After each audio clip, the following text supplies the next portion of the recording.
ગુર્જર પ્રજાપતિ જ્ઞાતિ રાજકોટ દ્વારા સમૂહ લગ્ન 26 યુગલો પ્રભુતામાં પગલાં માંડશે. શ્રી રાજકોટ ગુર્જર પ્રજાપતિ જ્ઞાતિ દ્વારા 37 વર્ષથી સમૂહ લગ્નનું આયોજન કરવામાં આવે છે.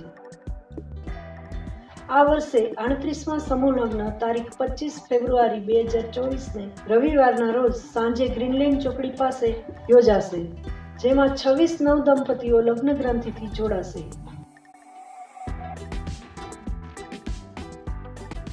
સમૂહ લગ્ન પૂર્વે દીકરીઓને કરિયાવર આપવામાં આવે છે. આ કાર્યમાં જ્ઞાતિના ટ્રસ્ટીઓ તથા કારોબારીઓ, આગેવાનો અને સ્વયંસેવકો દ્વારા સુંદર સેવા અને વ્યવસ્થા આપવામાં આવે છે.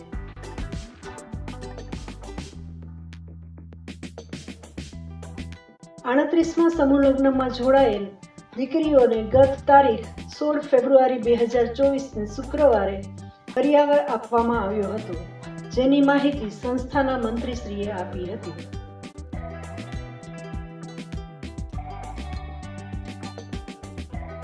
શ્રી રાજકોટ ગુર્જર પ્રજાપતિ જ્ઞાતિના મંત્રી તરીકે હું રાજકોટના આગામી યોજાઈ રહેલા 38મા સમૂહ લગ્ન વિશે થોડી આપને માહિતી આપું છું. આગામી 38મો સમૂહ લગ્નોત્સવ રાજકોટ ખાતે ગ્રીનલેન્ડ ચોકડી પાસે મેળાનું જે ગ્રાઉન્ડ છે ત્યાં યોજાઈ રહ્યો છે.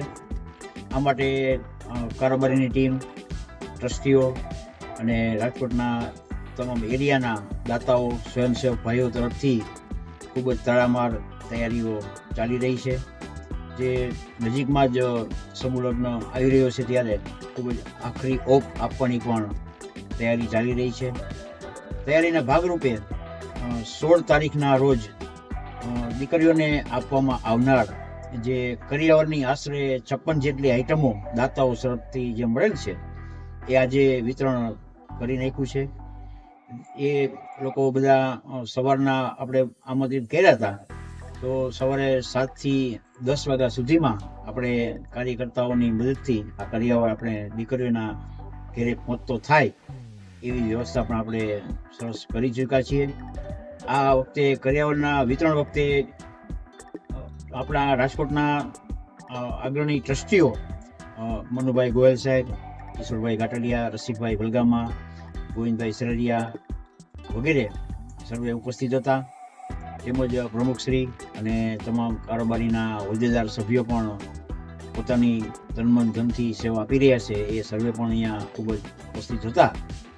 અને આ 38મા સમૂહ લગ્નની અંદર કુલ 26 દીકરીઓ પ્રભુતામાં પગલાં પાડી રહી છે. ખરેખર રાજકોટના આંગણે 38માં આવા ભવ્ય લગ્નોત્સવ થાય છે કે અત્યાર સુધી રાજકોટના તમામે તમામ દાતાઓ અને સ્વયંસેવક ભાઈઓ અને બહેનો તરફથી જે સહકાર મળ્યો છે એ ખરેખર નોંધપાત્ર છે.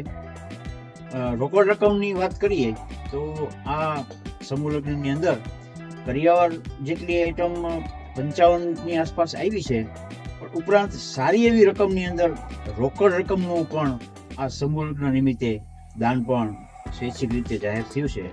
તો રાજકોટ ગુર્જર પ્રજાપતિ જ્ઞાતિના એક મંત્રી તરીકે જે કોઈ કરિયાવરના દાતાઓ છે, રોકડ રકમના દાતાઓ છે, એ સર્વેનો હું જ્ઞાતિ વતી આ તકે ખૂબ ખૂબ આભાર વ્યક્ત કરું છું.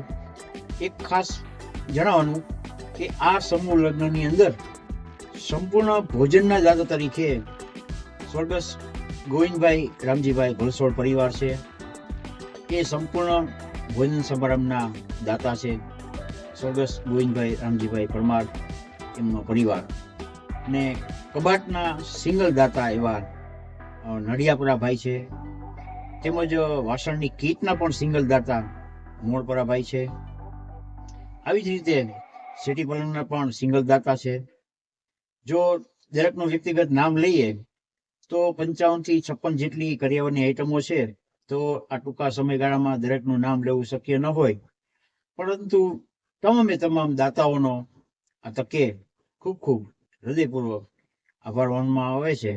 અને ખાસ અપીલ કે 38મા સમૂહ લગ્ન રવિવારે 25 ફેબ્રુઆરીએ બપોર પછીનો ભૌગોલિક સમયે આયોજન કર્યું છે. તો રાજકોટના તેમજ આજુબાજુના વસતા ગ્રામ્ય વિસ્તારના તમામ પરિવારને સાગમટે સહપરિવાર ભોજન પ્રસાદ લેવા આ પ્રસંગની અંદર વધારવા હું સૌને નિમંત્રિત કરું છું. બહારગામથી પણ આપણે તમામ આજુબાજુના જિલ્લાઓના તાલુકાઓના પ્રમુખશ્રીઓને કારોબારીશ્રીઓને પણ આપણે નિમંત્રિત કરવાના છીએ.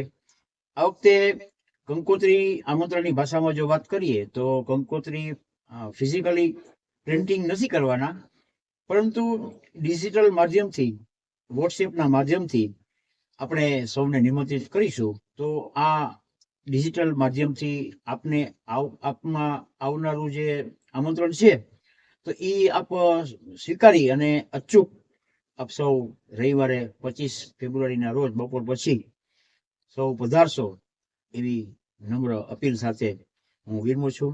જય જ્ઞાતિ મૈયા.